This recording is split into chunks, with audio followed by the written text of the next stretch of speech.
What's going on, everybody? It's me, it's your guy, it's Doc Mono, and today I'm going to show you a little guide about how I managed to do the Mage Tower Challenge on my Guardian Druid. Now, I'm not particularly super skilled at the game, so for me to do this was actually quite difficult, but I learned like a lot of little tips and tricks along the way that kind of helped me out, which is why I'm making this guide. So hopefully I can impart some of that knowledge on you and help you out as well. So we will start with, let's see, we'll go with talents. So for talents, I chose in the first row, I chose Blood Frenzy. You could debatably use Brambles too, if you're trying to go for a little bit more damage output. For me, I was struggling to get enough rage to cast Frenzied Regen, so I decided to go with Blood Frenzy just to kind of help me out with that. In this row, you can pick either Wild Charge or Renewal. Renewal, you can go with if you want the extra heal. For me, I was... Give me a second. Okay. Okay, now that that's over with. For me, I went with Wild Charge just because I was having issues getting knocked off. So with Wild Charge, you can charge back right away if you get knocked back. In the third row, you want Balance Affinity. These two aren't really viable at all, especially when you have to stand outside his little area of decay. You definitely want to go with Balance Affinity. I paired that up with Heart of the Wild. So in the beginning of the fight, it gives me a little bit of extra damage in Balance Affinity. When I go Boomy form and I'm Star Surging and throwing up my dots, I get a little bit more damage benefit from that. In this row, you want to go with Galactic Guardian. If anyone tells you to go Incarnation of Ursoc, they are drunk as shit. Do not go Incarn. I'm not saying you can't do it with Incarn, but if you do it with Incarn, you're really just making it more challenging for yourself. Go with Galactic Guardian. It does so much more damage. Yeah. Like, as you can see, like, my top damaging ability was Moonfire, and most of that's from Galactic Guardian procs. In this row, you want to go Survival to Fittest, just because it reduces the cooldowns of your Bark Skin and your Survival Instincts, which you'll be using a lot. And they're very important in the last phase, so you're definitely going to want to go Survival to the Fittest. And for this row, I just went Rend and Tear. I never really use these two options for anything. I just kind of stick with Rend and Tear. As far as my gear goes, so with gear here, I prioritized anything with like extra tertiary stats. This neck over here, for example, has 3 secondary stats. So does this cape. So I would prioritize that, and after that, I would prioritize stuff that had gem sockets and stuff that had speed. So for this, I got a haste, versatility, speed, head that I just happen to have in my bank. I went with Pride as because it gave me the socket. Also, very important to note, you want agility gems. They're very important. So you can equip 1 Leviathan's Eye for 7 agility, and then I think you can only equip 1 Saber's Eye for 6 agility. I might be wrong. If I am, let me know in the comments, but you definitely want to get agility gems, and after that, you want to go for versatility gems.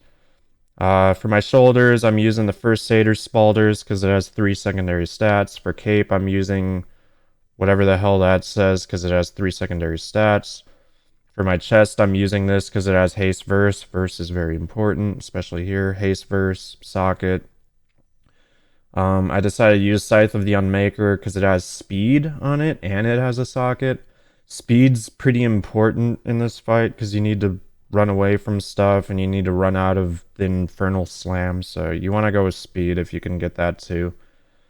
I used the Benthic gear that I farmed up for Ajar's Eternal Palace just because I made sure to get it all with sockets. Again, versatility.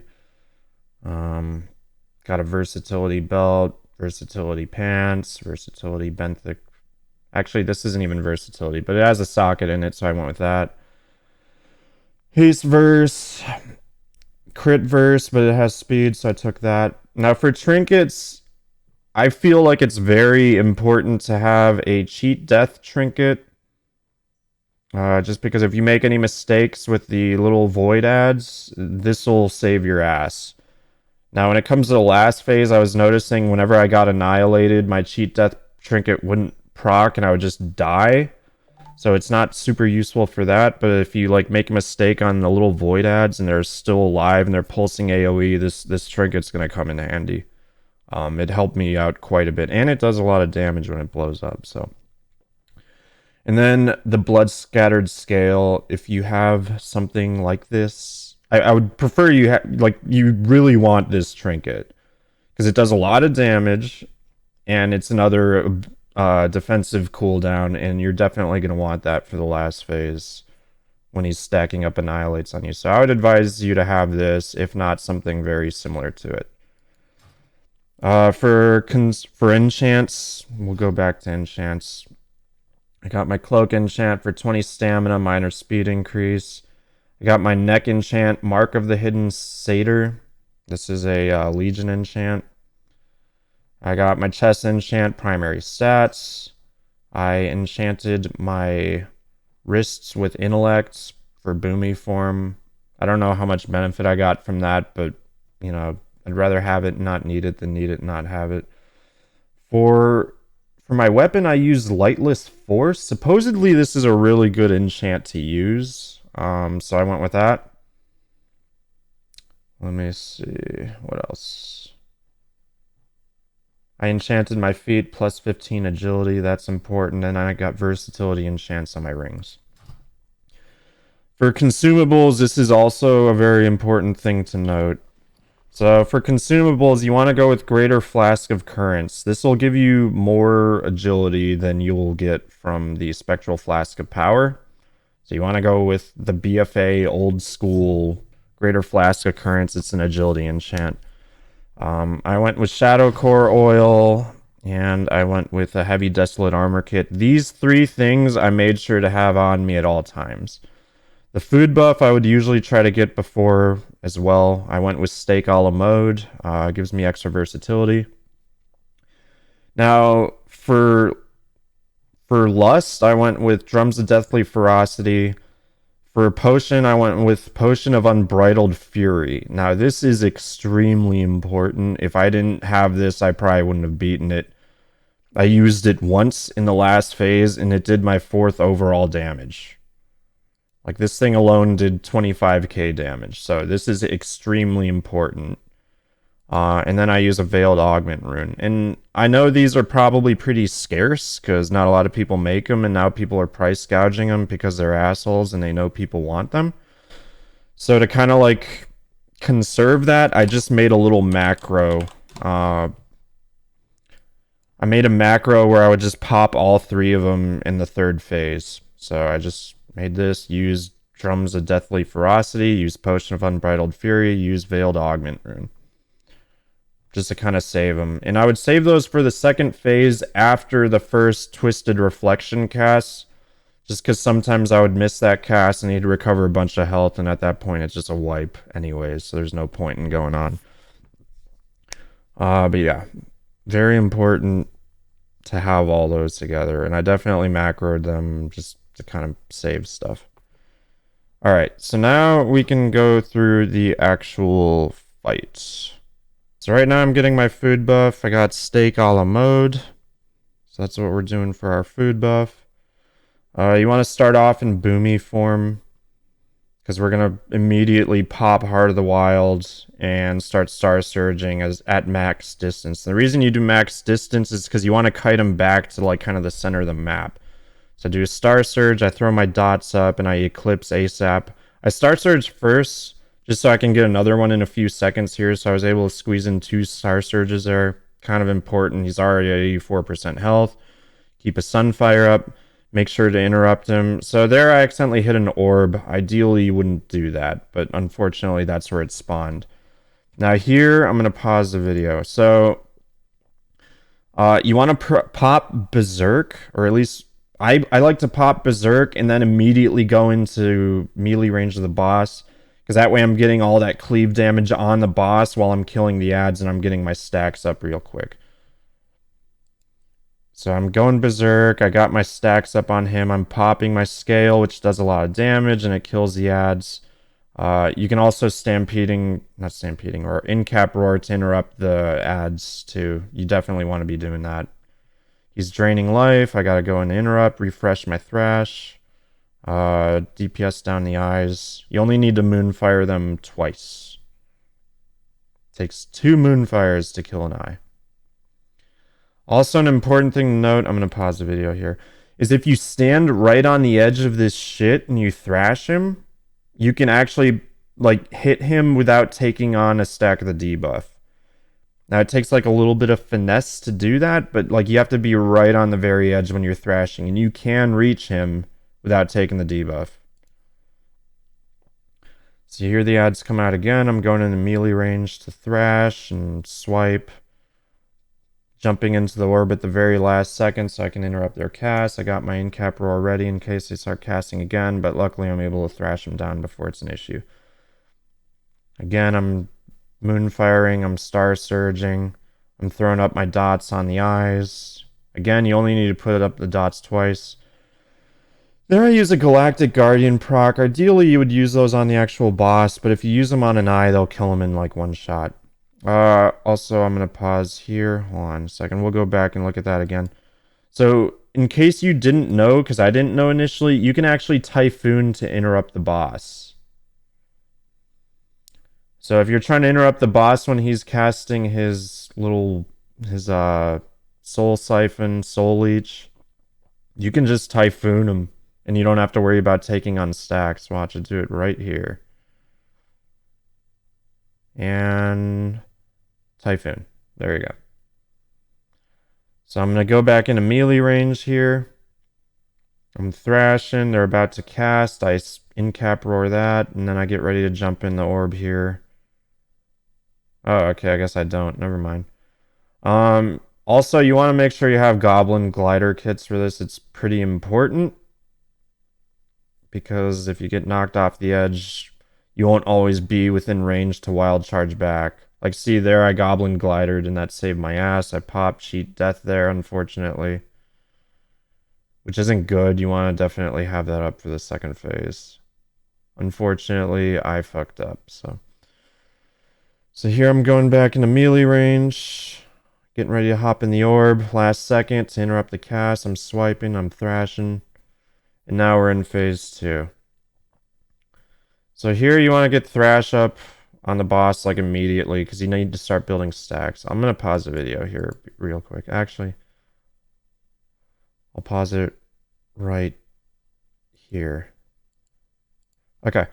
So those lines that come across the field here, or what, the platform, whatever you want to call it, they always come from here and up here. So usually there's like a little Goldilocks safe area over here where you can just avoid them completely. I try to immediately go there when he drops down.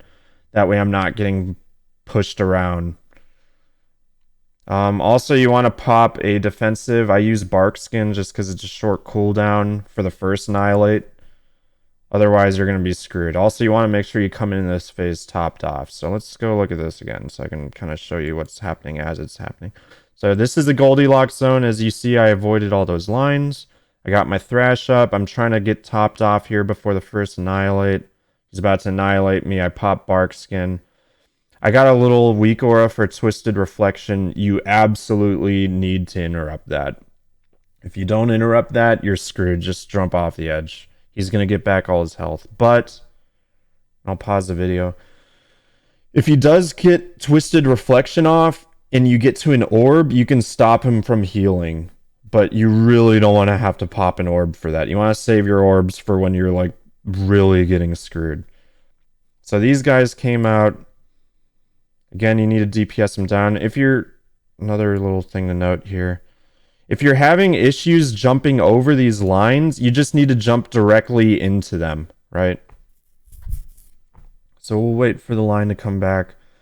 Because I was having an issue. I was trying to jump over them, but my issue was I wasn't jumping directly into them. So you have to face directly into them when you're jumping over them in order to get over it. So here they're attacking Velen. You need to make sure if you're having issues with here, I'll pause the video again. Sorry. If Velen and them keep dying, like these guys are gonna immediately go to Velen as soon as they pop in. So you need to go in there and make sure you're close enough to be able to get in there, grab aggro. Otherwise, they're just gonna kill him immediately. Also, you don't want to Typhoon these guys and run away from their little cast they do. I used to do that before. But you can't do it in phase 2 because they'll kill Corvus because he's in melee range, and if he dies, you lose the encounter. So here they're casting. Luckily, the orb was there. I was able to interrupt that. So right about now, I'm popping my Bloodlust with my Unbridled Fury to get some damage into him. Berserk's still not off cooldown. I got 11 seconds. I'm keeping a close eye on that. Keeping an eye on my defensives. Barkskin's back up, which is really good because he's about to annihilate me pretty quick. These guys are about to cast. I'm going to incap them here. Very important that you don't want them getting one tick of that cast off. And then I go into Orb. Here I'm just kind of panicking. I'm trying to throw in as much damage as I can. I'm mangling when it's up. I interrupt the Twisted Reflection there. Trying to steer clear of the lines. Yeah, I'm moonfiring. Here I'm just panicking. So I see the lines coming in. I'm trying to wait for it to pass. Getting in close to the orb. Okay, I guess I didn't need an incap there. I orbed, and here's the kill. So I had a Galactic Guardian proc there that I could have used. It's pretty important. Like, there's been times I've wiped at 0.26%, and I had a Galactic Guardian proc that would have finished the fight. So, again, that's how I actually killed the boss. It's very difficult, very challenging. I wouldn't be surprised if they nerfed it. I kind of hope they don't, because I kind of feel like that fell werebear appearance is only, like, really badass when a lot of people don't have it.